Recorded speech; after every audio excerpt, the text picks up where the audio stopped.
Assalomu alaykum barchaga. Kia Buxoro avtosalonida bugun hech kim qilmagan obzorni qilib o'tamiz. Ya'ni ko'pchilikning orzusi bo'lgan Kia K5 avtomashinasini 0 dan 100 gacha ikir-chikirlarigacha tushuntirib, oylik to'lov qancha chiqadi, boshlang'ich to'lov qancha berish kerak, nima desam ekan, dehqonchasiga tushuntiramiz hozir. Xo'sh, Kia K5 akajon, bu sedan avtomashina 379 million so'mdan 539 million so'mgacha davom etadi. Avtomashinamizni Kia Buxoro avtosaloni qanday desam, 1 yildan 4 yilgacha rassrochkaga ham chiqarib beryapti. Bu qanday bo'ladi? Masalan, men hozir sizga hisoblab beradiganim 379 milliondan 540 million so'mgacha bo'lsa agar, sizga o'rtancha pozitsiyasini hisoblab beraman. Ya'ni 469 million 900 ming so'mlik pozitsiya. Mana, ko'rib turibsiz. Shu avtomashinani agar siz boshlanishiga 50% yoki 60% to'lov qiladigan bo'lsangiz, mana minus 60% qilamiz. Qolgan summani bo'lamiz 48 oyga. Kia K5 ning oylik to'lovi 3 million 900 ming so'mdan chiqyapti. Bu qanday bo'ladi? Sizdan ish haqi ham so'ralmaydi, hech qanaqa bir qandaydir qo'shimcha ma'lumot ham so'ralmaydi va Buxorodan bo'lishingiz ham shart emas. 12 ta viloyatga ham chiqarib beramiz. Rossiyada ishlaysizmi, Qozog'istonda ishlaysizmi, umuman butun yerda ishlasangiz bo'ladi, farqi yo'q. 3 million 900 ming so'mdan 4 yilga chiqarib beramiz yoki yarmini bersangiz agar 3 yilga ham chiqarib beraveramiz. Avtomashinani ichki qismlariga keladigan bo'lsak, ko'pchilik biladi, Kia K5 avtomashinasi 2024-yildan boshlab turbina variantga, ya'ni sportivniylashdi va ichki dunyosi ham xuddi shunga o'xshagan sportivniy bo'lib, mana ichlarini hozir men yoqib ko'rsataman. Mashina o'zi yoqadi, o'zi oldinga keladi, sidinalar albatta elektronli bo'ladi. Bu hech qanaqa full pozitsiya emas. Bu sizlarga ko'rsatib bergan 469 million 900 ming so'mlik pozitsiya. Aka, mashinaga o'tganingizdan keyin sportivniy rulga ko'zingiz tushadi. Mana qarang, chapga pavorotchi yo'qolganda chap oynalar ham o'zidan o'zi ishga tushaveradi. O'ngga qayrilsa bu tomon. Ya'ni bokovoyga qarashni o'zi kerak emas. Mana shu yerni o'zidan avtomashina nima desam ekan endi. Ham aqllilashgan, ham sportivniylashgan, ham arzonlashgan va ham yillik 0% bilan 4 yilga berilyapti. Menimcha Kia Buxorodan olish uchun yana biron xil sabab yo nima desam ekan, ish haqim bo'lishi kerak edi dedingiz, ish haqini yo'qotib berdik. Menimcha yana ham nimadir qilib ber desangiz agar, men hozir bitta mashinani yopaman, siz mashinani tashqi tomondan bitta videoga olib chiqingda. Nimani bonus qilib berishimni o'zingiz tonirovkasidan ham bilsangiz bo'ladi. Endi bunaqa mashinaga o'tirgandan keyin mana bunaqa tonirovkasi bo'lmasa ham bo'lmaydi. Lekin siz 469 million so'mlik mashina xarid qilganingizdan keyin tonirovkasini biza 1 million so'm desak ham uyat bo'ladi akajon. Biz sizga mana shunaqa tonirovkalarini besplatniy qilib beramiz. Xo'sh, avtomashinani endi ichki qismiga yana bitta e'tibor berasizlar. Bu oldin richak bo'lgan, hozir shayba holatiga keltirilgan. Mana avtomashinamiz 1.5 va 2 motorda keladi. Любой sedanni bir deganda olib qo'yadi. Mana bunaqa Malibu 2 turboni ola olmaydi deganlar diqqatiga akajon. Malibu XL ni bu bir deganda oladi. Malibu turbo esa 2023-yildan beri ishlab chiqarilmaydi. Men xohlasalar agar Malibu XL borlar, kesin poyga ham yana ko'rsatib berishimiz mumkin. Xo'sh. Yana ichki qismlarga e'tibor beradigan bo'lsak, kattagina monitori bor, bitta splashnoy monitor ketgan. Bu monitorning o'zida nimalar bor? Masalan, konditsionerni yoqasiz. Uzr, telefon qoldi.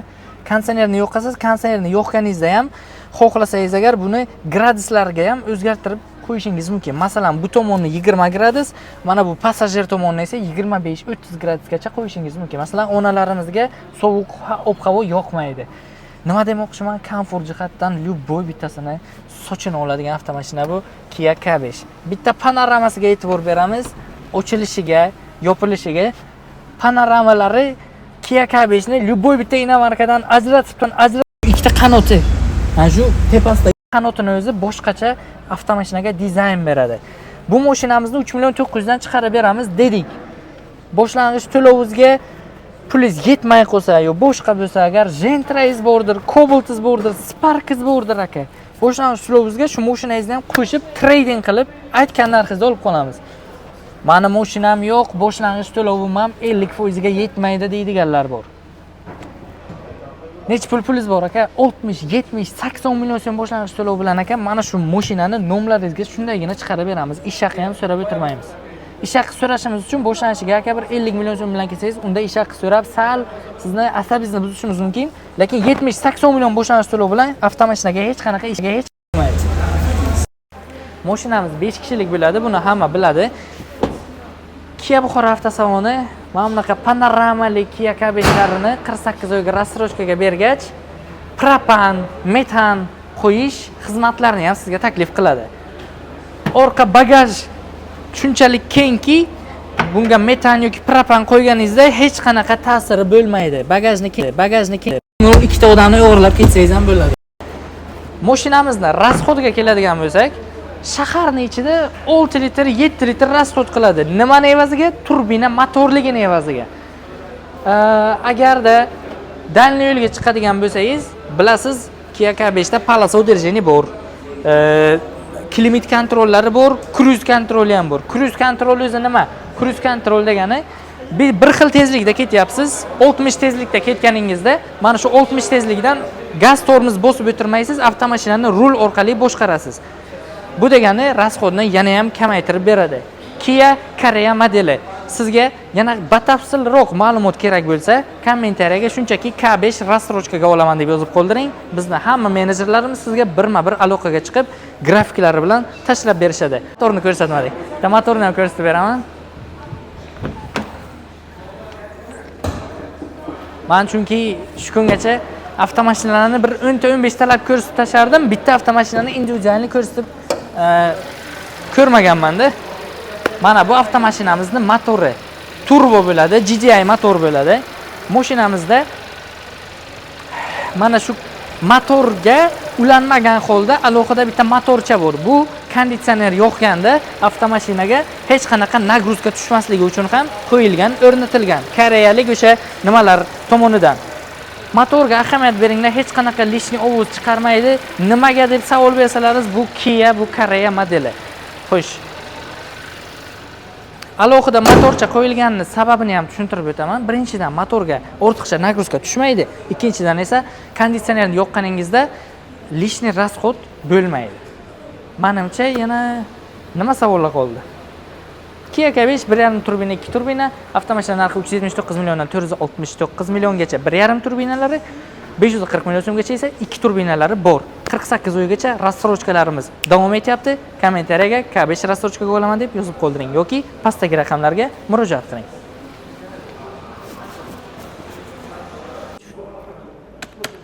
$469 million 900 ming so'mlik pozitsiyamizni hozir sizni mijoz sifatida hisoblab beramiz. Tasavvur qiling, siz mana shu yerda o'tiribsiz va siz mijozsiz. Sizda boshlang'ich to'lovingizda necha pul bor? Xo'sh, boshlang'ich to'lovingiz agarda 20% bo'lsa, bu 90 million so'm pul bo'lar ekan. Bu 90 million so'mni biz sizga 5 yilga oylik to'lovini 11 million so'mdan chiqarib beryapmiz. Endi o'zingiz o'ylang ekan. Masalan, sizni Gentra'iz yoki Cobalt'iz bor. Mana shu 93 million so'm pulingizga o'sha pulni qo'shsangiz agar, sizga qanday imkoniyatlar eshigi ochiladi? Boshlanishiga 280 million so'm berganingizdan keyin yillik 0% bilan sizga 48 oyga, ya'ni 4 yilga mashinani o'zini narxini shunday bo'lib beramiz. 3 million 900 ming so'mdan. Bu degani bir nima desam ekan? $300 deganida, oylik to'lov $300dan siz Kia K5 ni maza qilib minib ketasiz. Kia Buxoroda любой narsaning iloji bor. Bonuslarni sanab o'tmoqchiman. Radiator setka, tonirovka va albatta poliklarni qo'shib beramiz. Xohlang bunisi, xohlang bunisi. Propan hech qanaqa muammo bo'lmaydi. Servisimizda barchasi mavjud. Даже saka diskalarigacha yangilab beramiz. Barchangizni Kia Buxoroda kutib qolamiz. Aytgancha, Kia Buxoro avtosalonini hech qanaqa filiali ochilgani yo'q. Biza bitta, biza yagona, biza Prezident rezidensiyasining ro'parasida joylashganmiz. Agarda qanaqadir manzilda adashgan bo'lsangiz agar, telefon raqamlarimizga qo'ng'iroq qiling, lokatsiyasi bilan ham tashlab beramiz. Kommentariyaga K5 рассрочка deb yozib qoldiringlar, grafiklarni 15 daqiqada qabul qilib olasizlar.